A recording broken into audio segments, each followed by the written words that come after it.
Let's talk about creatine, shall we? It's one of the most misunderstood supplements in fitness. A lot of people still think it's either a new trend, something extreme, or something only hardcore lifters should touch. But the truth is, creatine has been studied for decades, and it's one of the most researched supplements we have. It's not a shortcut, it's not a steroid, and it's not a magic powder that replaces training or nutrition. Creatine supports how your body produces energy during short, intense effort. That's why it's still used by athletes, strength trainees, and everyday people who want better performance in the gym.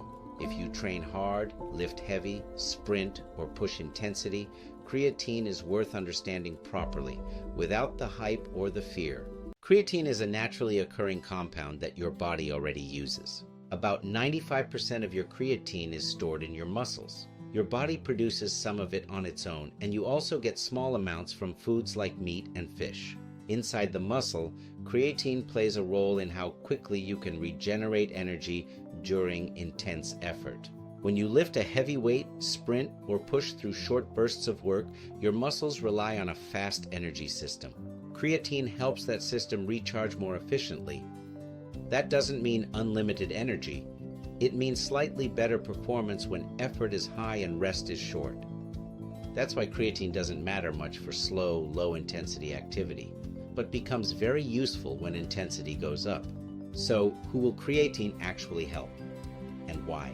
Creatine isn't just for bodybuilders. Research consistently shows that creatine can support increases in strength and muscle mass when combined with proper training. That's especially true for resistance training and repeated high-intensity efforts.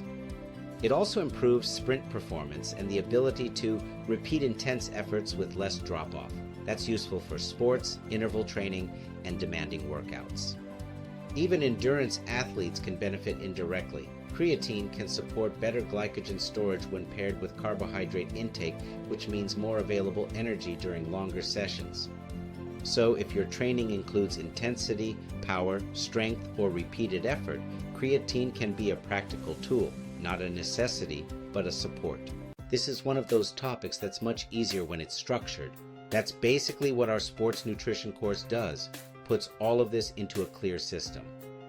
Anyway, let's continue. Using creatine doesn't have to be complicated. Some people choose a loading phase, taking about 20 grams per day for 3 to 5 days, then switching to 3 to 5 grams daily. Others skip loading entirely and simply take 3 to 5 grams per day from the start. Both approaches work just fine. Loading just fills muscle stores a little faster. Creatine tends to absorb well when taken with protein or carbohydrates, which is why many people use it post-workout. But consistency matters more than timing. If you take it daily, it will do its job.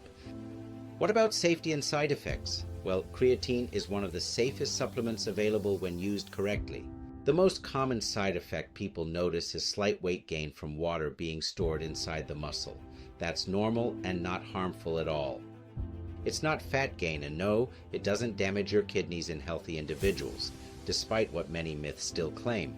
Creatine isn't magic. It won't replace training, sleep, or nutrition.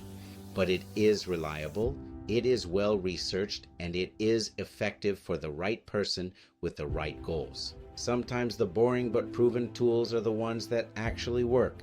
If performance nutrition matters to you and you want the full framework we use with athletes, it's all inside our sports nutrition course. You'll find it easily.